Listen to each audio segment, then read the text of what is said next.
சிந்தூர் ஆபரேஷன்ல மகத்தான வெற்றி பெற்ற பாரத நாட்டுக்கும் பாரத பிரதமருக்கும் புதுக்கோட்டையிலிருந்து நமது நன்றிகளை நாம் தெரிவித்துக் கொள்கிறோம்.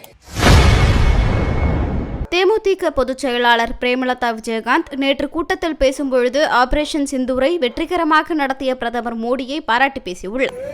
அவங்க எல்லையில நமக்கு பாதுகாப்பு கொடுத்தானா இங்க நம்மளால நிம்மதியா வாழ முடியும். இப்ப பாத்தீங்கன்னா என்ன நடந்துச்சு? கொஞ்ச நாளைக்கு முன்னாடி பாகிஸ்தான் பெஹல்காம் தீவிரவாத தாக்குதல் நடந்துச்சு. சிந்தூர் அப்படின்ற ஒரு ஆபரேஷன் மூலம் முறியடிச்சு காட்டுகிறார் நம்மளுடைய பாரத பிரதமர் மோடிஜி அவர்கள். துணியக்கான ஓட விட்டார். செஞ்சாரா இல்லையா? இன்னைக்கு நம்ம எல்லாம் இங்க பாதுகாப்பா இருக்கிறோம்னா நம்ம இலையில இருப்ப வீரர்கள் நம்மளை பாதுகாக்கிறாங்க. இல்லைன்னா அந்த குண்டை இங்க போடுறதுக்கு எவ்வளவு நேரம்? அந்த குண்டை சென்னையில போட எவ்வளவு நேரம்? புல் கூடு கூட இல்லாம அழிஞ்சு போகும்.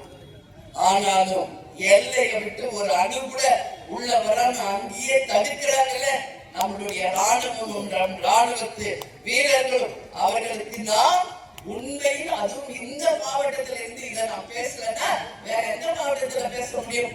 அதனாலதான் சொல்றேன், அவங்களுக்கு அனைவருக்கும் வீர வணக்கம் என்று இந்த நேரத்தில் நான் சொல்றேன். சிந்தூர் ஆபரேஷன்ல மகத்தான வெற்றி பெற்ற பாரத நாட்டுக்கும் பாரத பிரதமருக்கும் புதுக்கோட்டையிலிருந்து நமது நன்றிகளை நாம் தெரிவித்துக் கொள்கிறோம். அதே மாதிரி ஜிஎஸ்டி வரி என்று 4 கேட்டகரியாக இருந்தது 2 கேட்டகரியாக குறைத்திருக்கிறார். இன்னைக்கு அத்தனை மக்களும் பலவிதமான ஹெல்ப்போட பலவிதமான உதவிகளோட சந்தோஷமா இருக்காங்க. இன்னைக்கு சிறு குறு தொழில் வியாபாரிகள் ஹாப்பியா இருக்காங்க.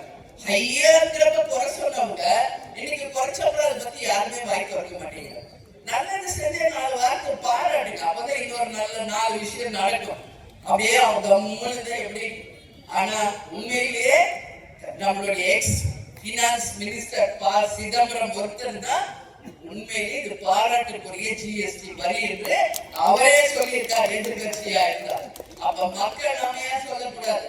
உடனே பிஜேபி கூட்டணியா, உடனே அதிமுக கூட்டணியா, உடனே திமுக கூட்டணியா? அது இல்ல. செய்திகளை உள்ளது உள்ளபடி தெரிந்து கொள்ள ரெஃப்ளெக்ட் நியூஸை சப்ஸ்கிரைப் பண்ணுங்க.